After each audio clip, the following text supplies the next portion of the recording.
जितेंद्र आव्हाड यांच्याकडून आंदोलनावेळी पत्रकाराला मारहाण झाल्याचा आरोप नितेश राणे यांनी केलाय। पत्रकाराला वार्तांकनापासून रोखण्याचा, मारहाणीचा अधिकार आव्हाडांना दिला कोणी, असा सवाल नितेश राणेंनी उपस्थित केलाय। पत्रकाराला झालेल्या मारहाणीचा त्यांनी निषेध केलेला आहे, त्याबाबतची एक्सपोस्ट त्यांनी केली। विधिमंडळ परिसरामध्ये वार्तांकन करणाऱ्या वार्ताहराला मारहाण करणं निषेधार्ह असल्याचं भाजपा प्रवक्ते नवनाथ बन यांनीही एक्सपोस्ट करत म्हटलं। एकदम नाव घेतलं कारण हगवण्याच्या प्रकरणात मी असं करू नका यार।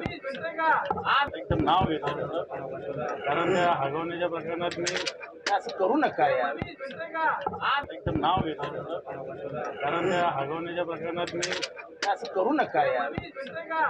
एकदम नाव घेतलं कारण हगवण्याच्या प्रकरणात मी असं करू नका यार। आणखी तपशील घेऊयात प्रतिनिधी। कारण हगवण्याच्या प्रकरणात मी असं करू नका यार। एकदम नाव घेतलं आणखी तपशील आपण जाणून घेणार आहोत। सध्याची ही दृश्य आपण बघतोय, असं करू नका यार। आव्हाडांचा जो संताप झाला त्याचे दृश्य। कारण हगवण्याच्या प्रकरणात मी असं करू नका यार।